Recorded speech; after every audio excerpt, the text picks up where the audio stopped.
badly. So did her fans. Of course, the police blamed it all on poor Rick, who disappeared the same night. And little Walter, hiding under his bed the whole time. He took it all pretty hard, but that's another story. As for Barbara, tucked inside the music box is all they ever found of her. Her ear. Now that's what I call a real eerie tale.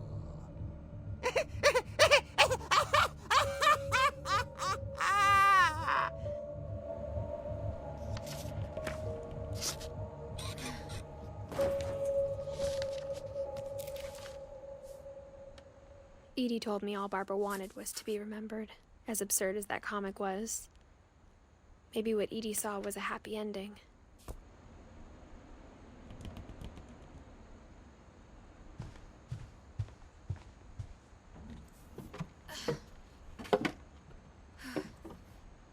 I guess now I know why Mom didn't like me playing with the music box.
Mom said the basement was off limits, unless I wanted another tetanus shot. I saw Edie sneak down to the basement once, carrying packages. I thought maybe she was hiding presents. It turned out she was hiding a lot more than that.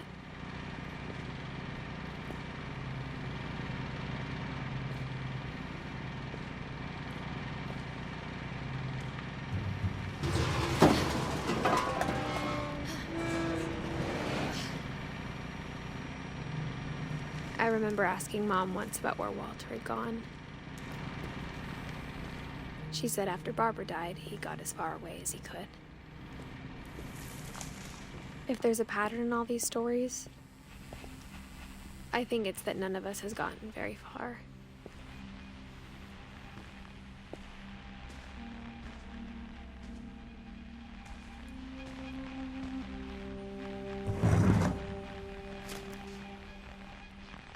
Goodbye, everyone. I can't believe I've been down here for 30 years.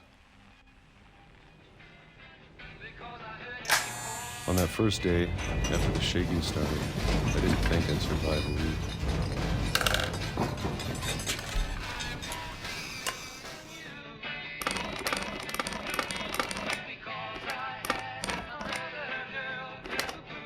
But after a few days, I settled into a routine. That's what kept me sane. Having a schedule, living for today. I always expected to be dead tomorrow. But if you wait long enough, you get used to anything.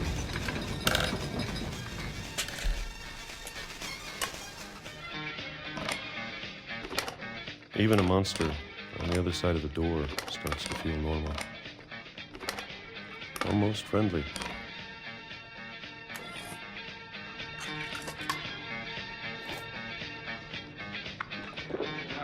And then one day, everything just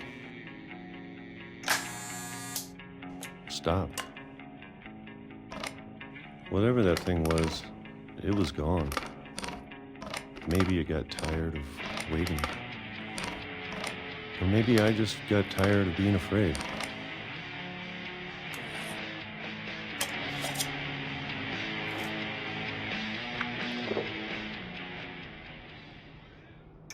It's been a week now, the longest in 30 years.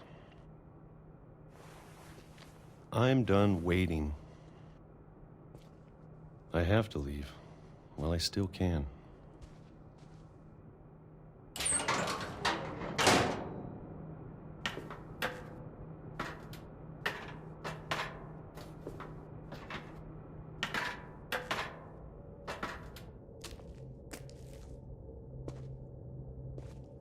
I know it's out there, somewhere.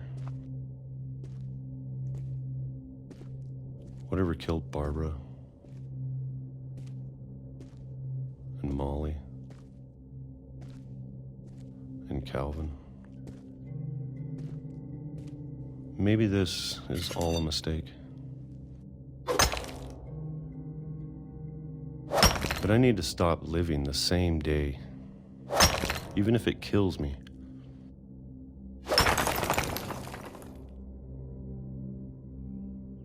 Whatever's out there, I want you to know I'm ready for it.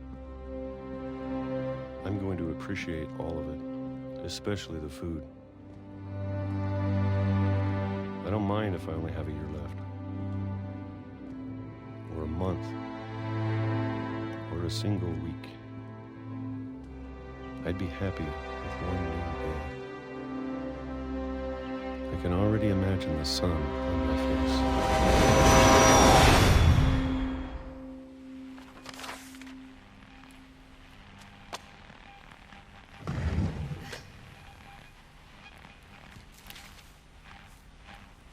Walter died when I was 6.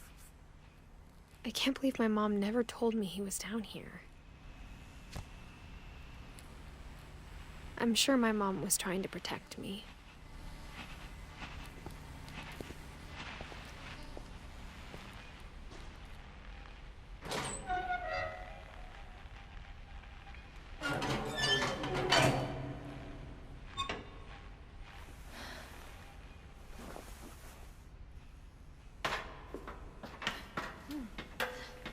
Maybe she was afraid I'd end up like Walter.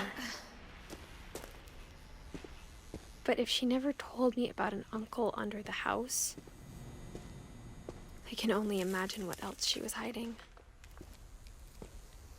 I don't want to make the same mistakes she made, trying to bury something that's still alive.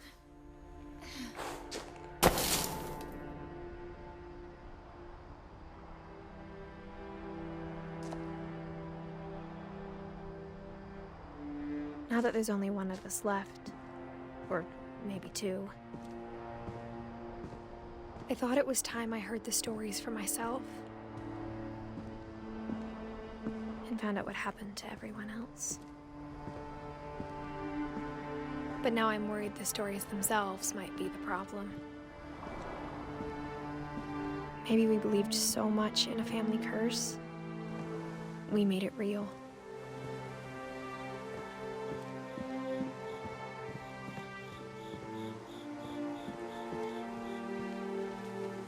I don't know if I should even be writing this.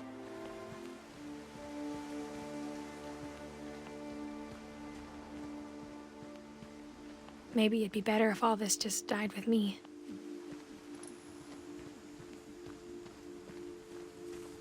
But I thought you should know about your family.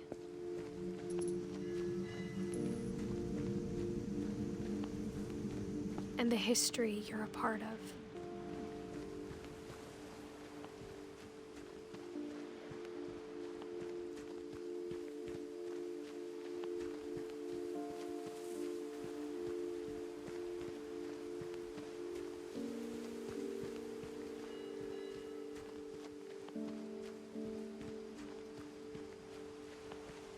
Though to be honest, I feel as lost as you probably do right now.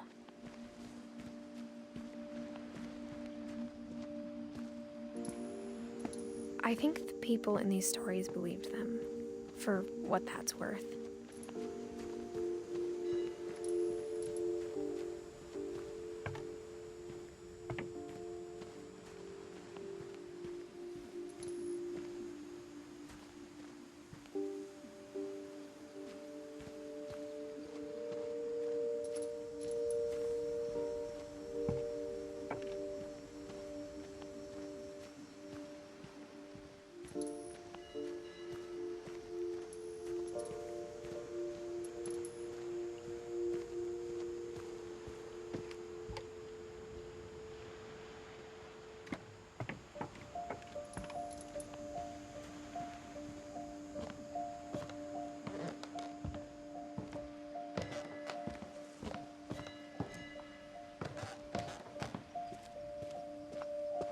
And when you look at the house, that history of imagination and stubbornness and madness, any of it seems possible.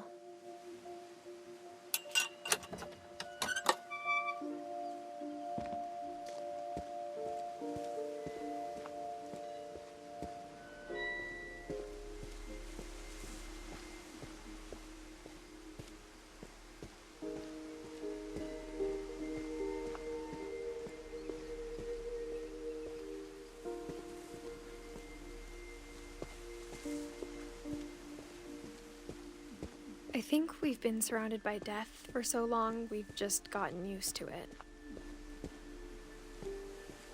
What kind of family finishes building a cemetery before starting the house?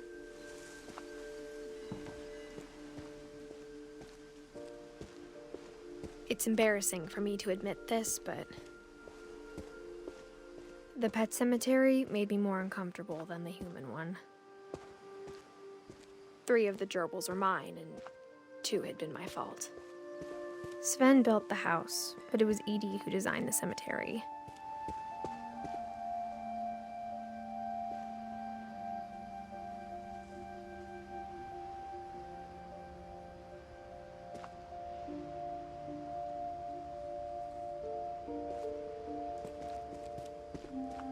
I'm sure Odin's monument had been Edie's idea. My mom was always trying to move on, but for Edie, the past never went away. She could see it poking out of the water at low tide.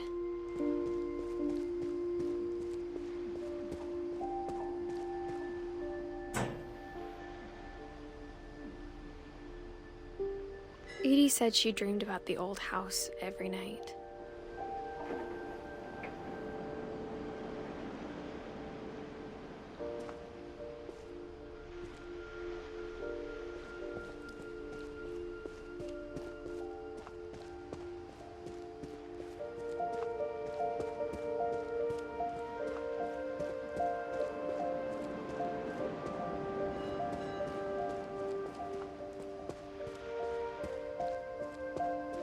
Edie's side was always easier for me to understand.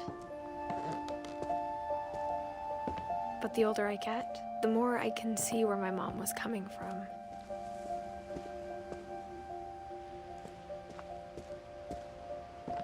She lost 2 of her brothers, just like I did. I get why she tried so hard to protect us.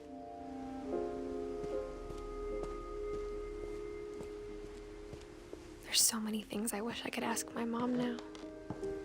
Part of me thinks this is what she wanted all along. For me to come back someday and find everything out for myself.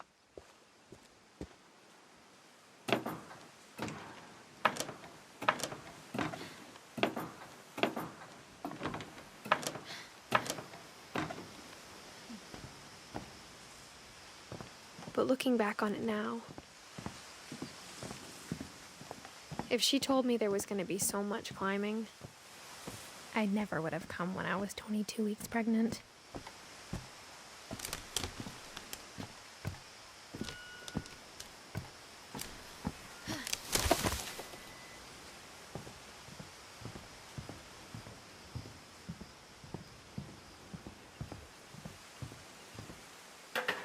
I never met Grandpa Sam, but I think he and my mom had a lot in common.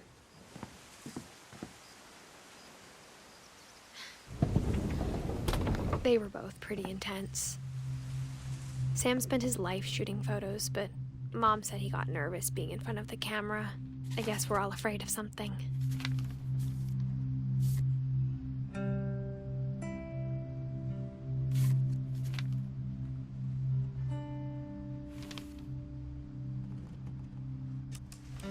Dawn, I promise, you'll never forget this weekend. Yes, sir. These memories are gonna last a lifetime. Hmm? Perfect. It's gonna rain the whole weekend, isn't it?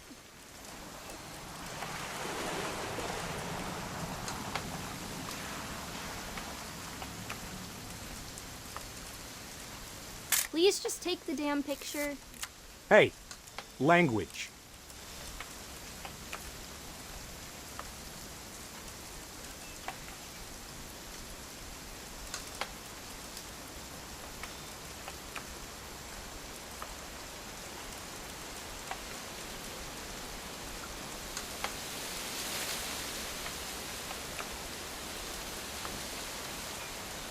Did you want to get a picture of me or what?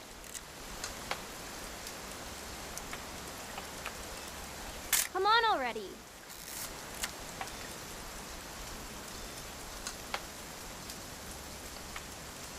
I will never forget this weekend, Dad. Okay, got it. I'm gonna take some pictures, okay? Just be careful. That camera's older than you are.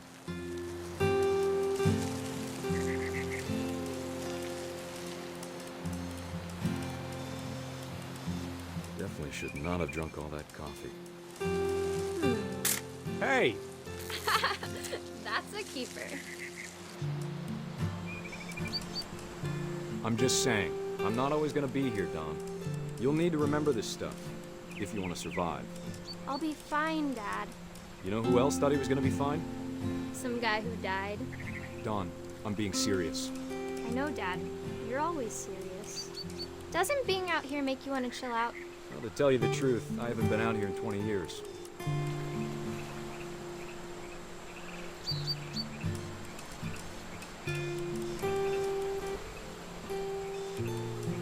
Last time I was with my brother Calvin. Man, that was a great trip. Your grandpa Sven taught us how to fish, how to build a fire. We found an old logging trail. There were deer everywhere.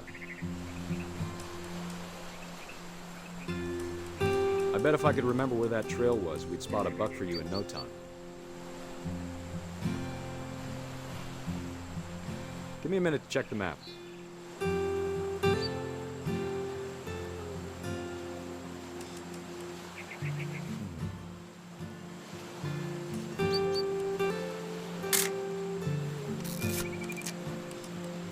Let's see.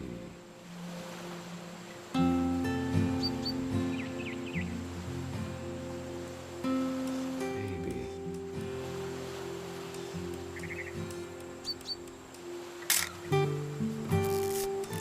What was it? Dad! Good eyes, Don. Before you take the shot, let me get a picture of you.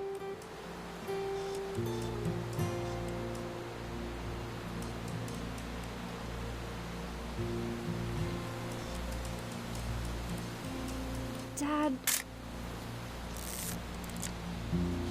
Let me get behind you. do I have to do this? Don, you don't have to do anything. But if you want to survive, you'll need to be strong.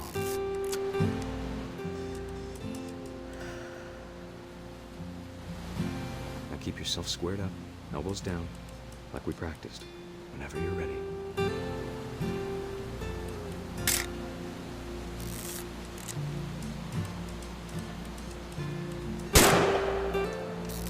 Great shot, Don!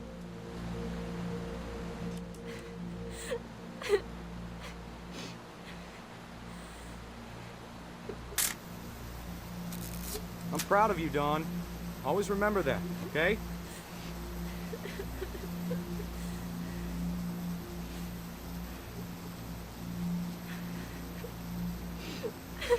Sorry, Don. Just gotta reset the timer.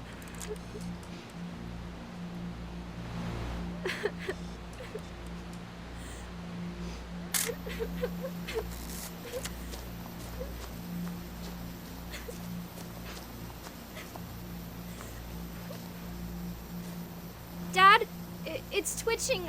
I think That's it's totally normal, Don. Just focus on the camera. Try not to think about... Dad!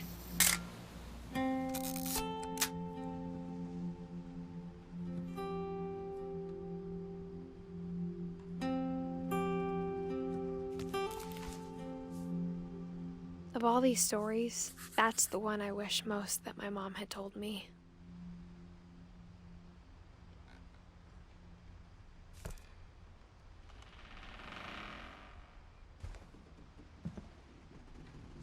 Instead of hiding from death, Sam seemed to go out of his way to meet it.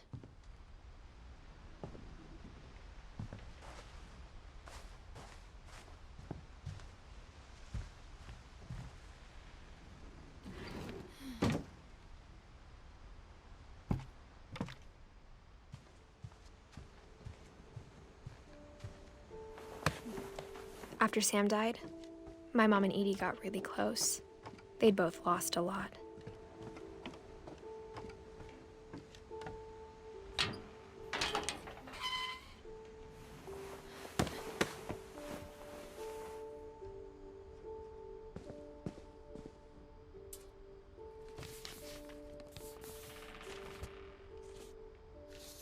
Dear Kay, do you remember the way Gregory used to laugh when he thought he was alone? Like something funny was happening, but only he could see it.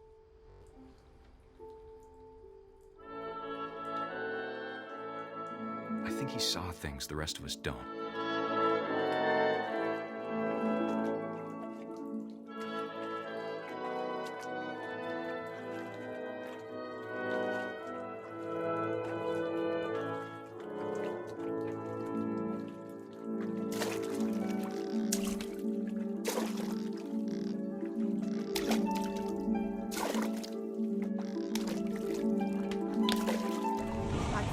Gregory, it's time to...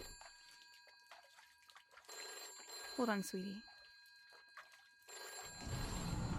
Hello? Sam, I told you I don't want to talk right now. I wonder what he saw.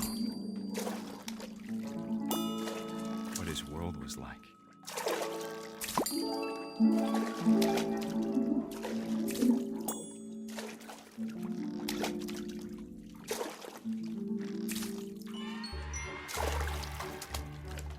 He reminded me so much of Calvin. Lost in his imagination. Whatever it was, he saw.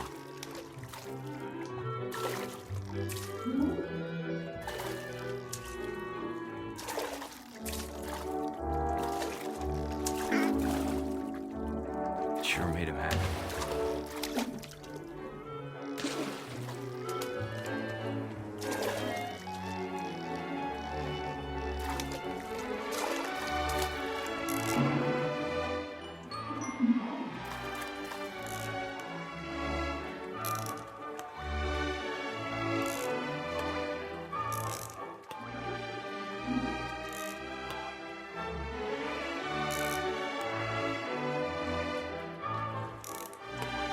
I know how silly it sounds.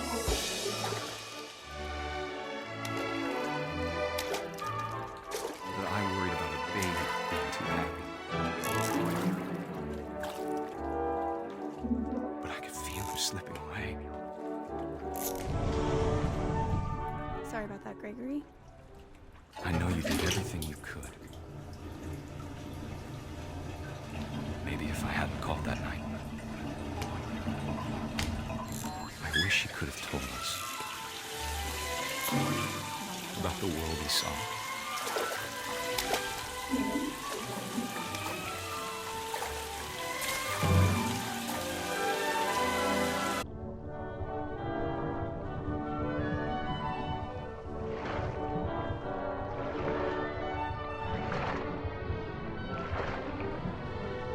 But I know what happened wasn't your fault.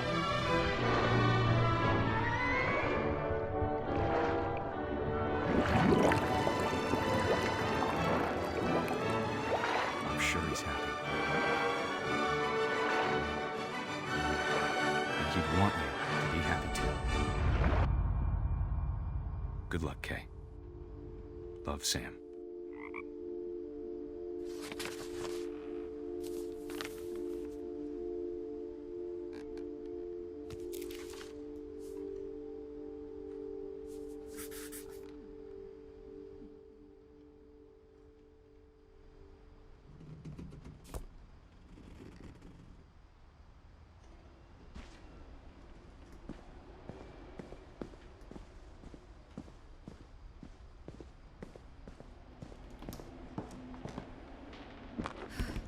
My mom moved up to the loft after her brothers died.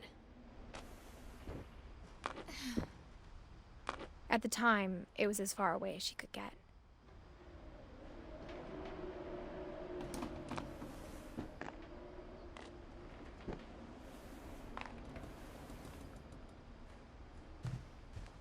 I can't imagine what it was like for her to lose 2 sons after she'd already lost 2 brothers. She spent a summer building houses in Calcutta, where she met my dad, Sanjay.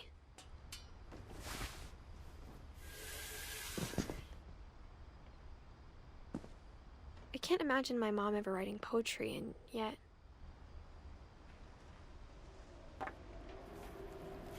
A poem for Gus, who always said the wedding was a bad idea.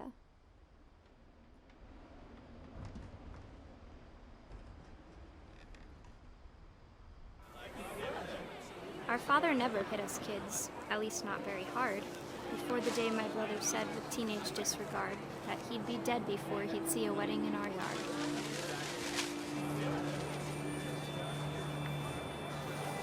My father made him come, of course, but Gus stood far apart, just flew his kite and bottled up the storm inside his heart.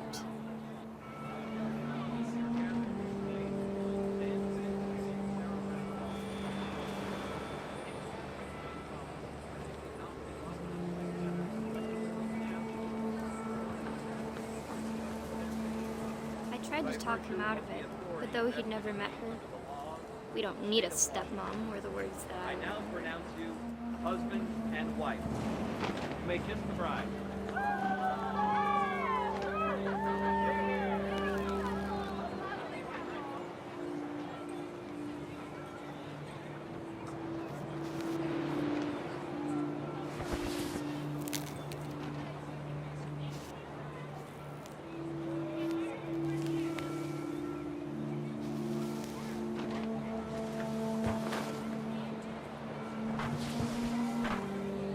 When the time for photos came, Dad ordered him to come here.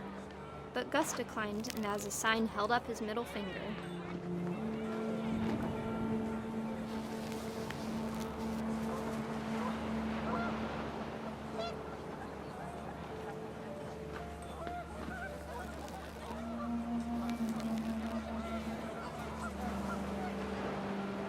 The wind picked up, and panicked geese appeared and quickly went.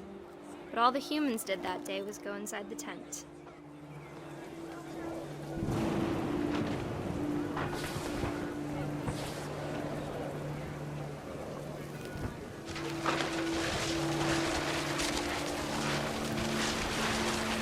The rain came down in buckets then, but no one seemed afraid that nature might destroy the tent our dad had crudely made.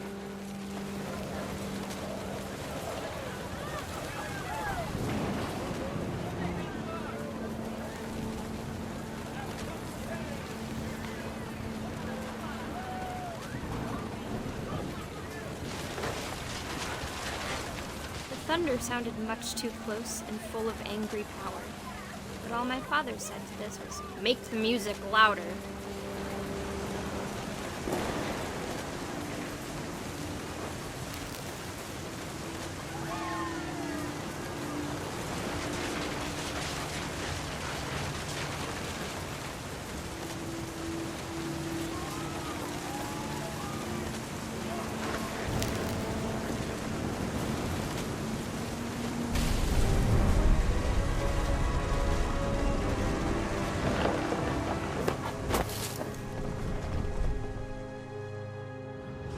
I wish that I could truly say I thought about you on that day. Out there on the beach alone, just you, the wind, the sea, and foam. But I didn't, until we found you.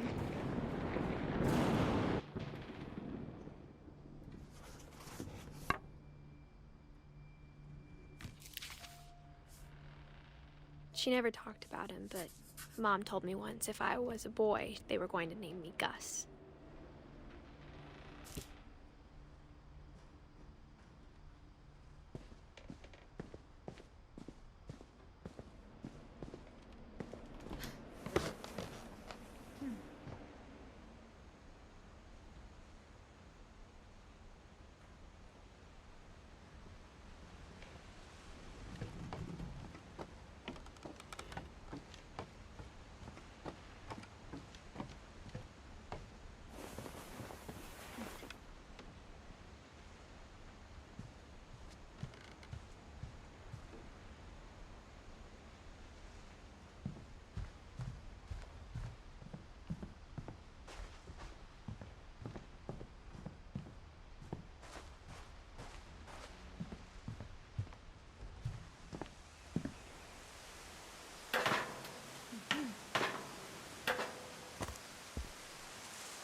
My mom moved to India a week after graduation and got a job teaching English.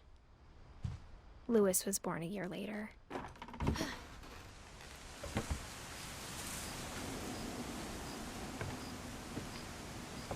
When my dad died, I don't think Mom knew where else to go. I'm sure Edie was happy to have her back. The house had to get a little bigger, but Edie was used to that. And for a while, things were good. Almost normal, but it didn't last. The beginning of the end was Milton's 10th birthday, when Edie gave him a castle. After Milton disappeared, the only thing he left behind was a room full of paintings.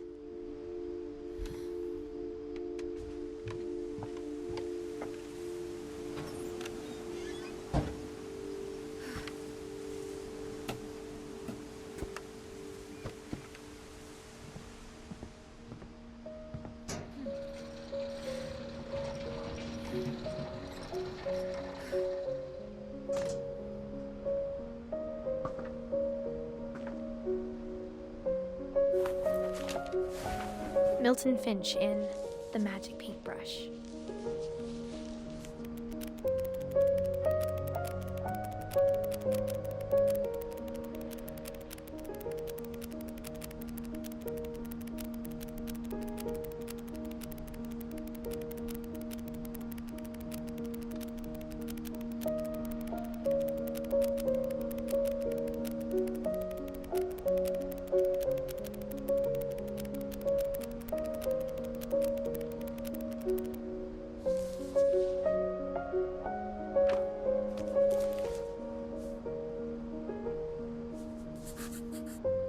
I was 4 when Milton disappeared.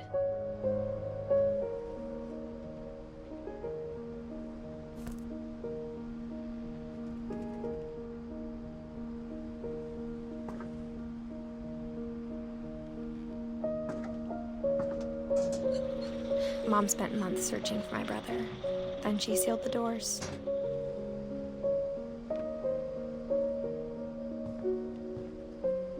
Whatever Milton had found in the house, Mom didn't want it getting out.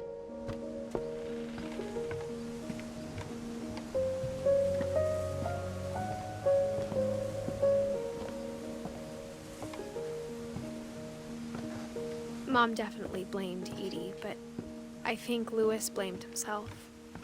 After he graduated, he just spent more and more time in his room. Until Mom got him a job at the cannery. Everyone always told me to stay out of Louis's room. Except Louis.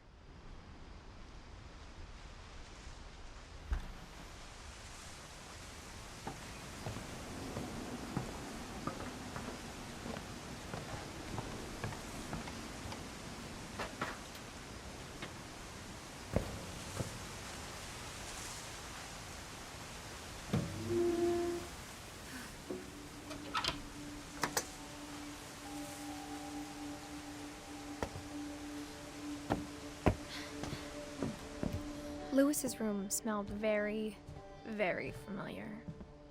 That part of him lived on.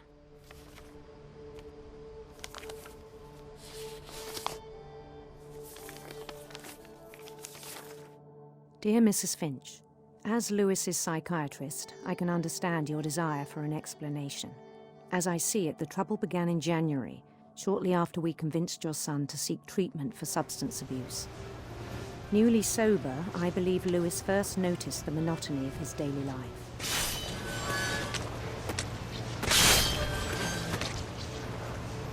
He kept working at the cannery, but he withdrew part of himself. In our sessions, I saw the same behavior. His mind began to wander. I asked him to describe it. He said he started small, imagining a labyrinth. He'd feel his way about. Then something moved. Bats. And toads.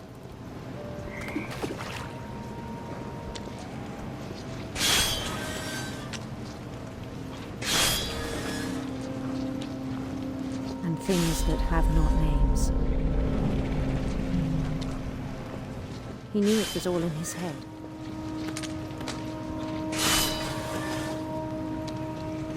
But he took it very seriously. I had hoped he'd find himself.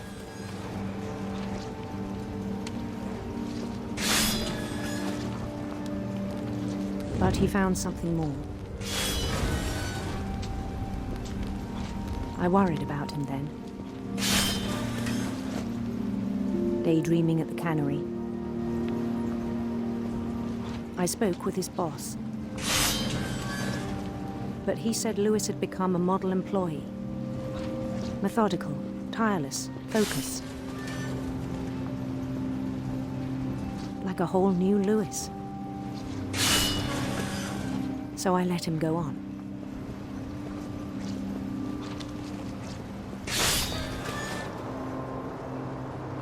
I even encouraged him. It seemed very promising at first. He told me he'd made a new friend.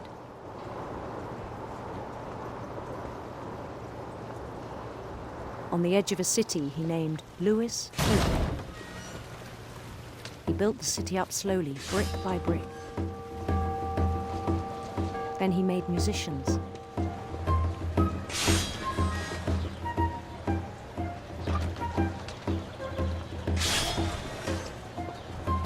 And songs for them to play. He talked about starting a band. And he was always humming something.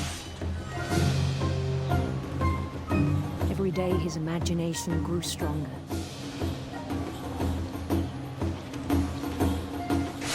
He no longer spoke at the cannery. But his chopping was as reliable as ever. Then one day it struck him that all the cheering crowds, even the stones under his feet, were all in his imagination. So he could do whatever he wished.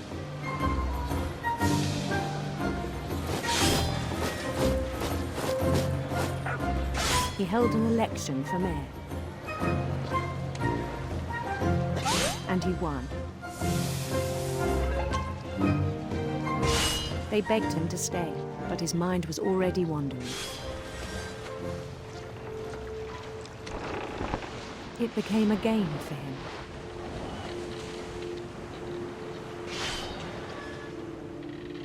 He'd conquer a city, then immediately push on. New Louisville.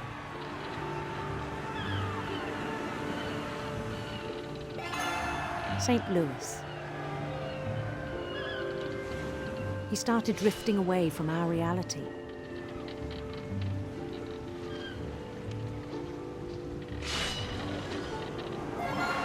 Minneapolis, until one day he forgot to go home from the cannery. Even as his mother pleaded with him, part of Lewis kept sailing on.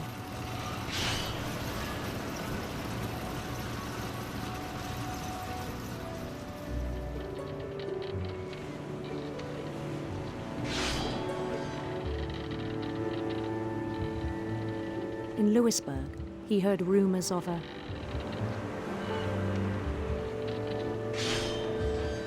beautiful prince.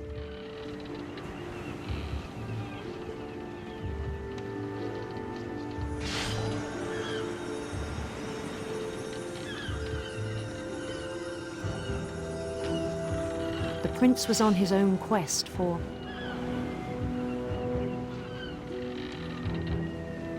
radiant rainbows.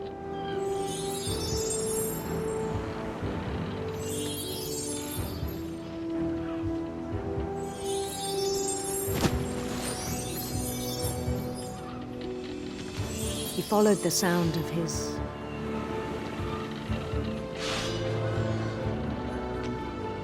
silver harp.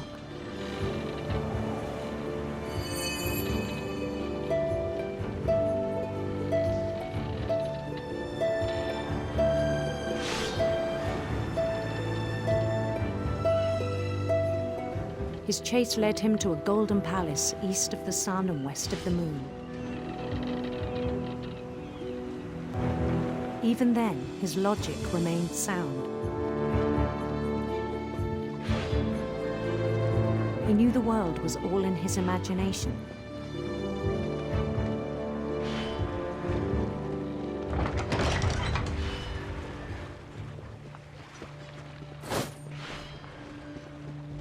But he was so proud of having created it.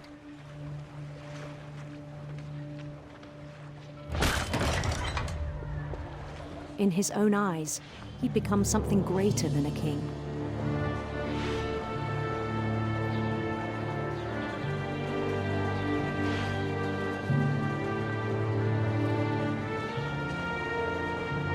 For someone who'd never known success in the real world, I think it was overwhelming.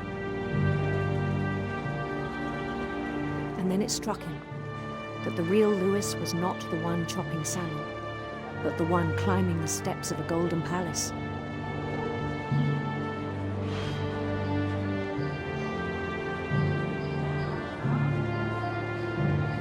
My imagination is as real as my body, he told me.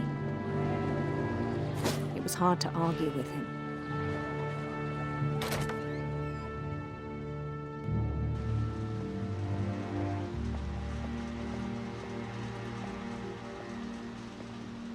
He began to forget the world we know.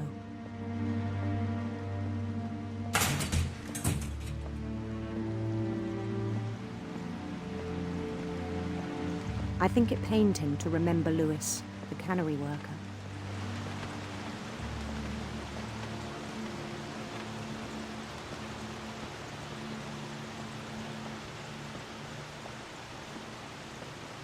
He began to despise the man with a royal contempt.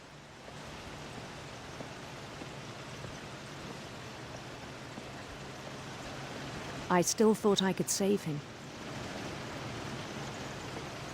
Even after he said he was being crowned king over all the lands of wonder.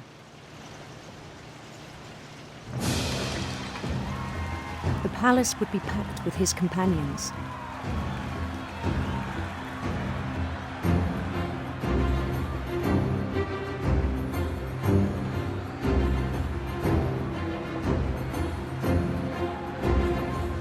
Including the wise Calico who'd insisted on advising him.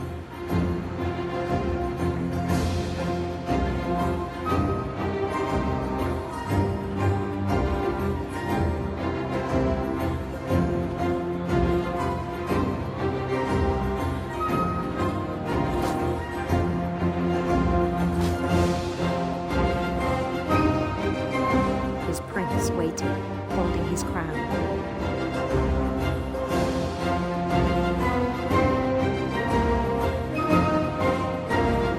There was only one thing left to do.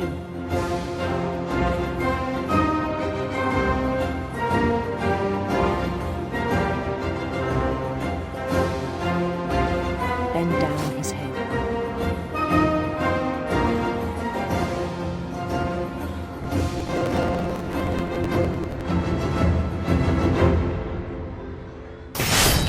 And the rest I think you know. Mrs. Finch, your son was a kind man who will be missed by all of us who knew him.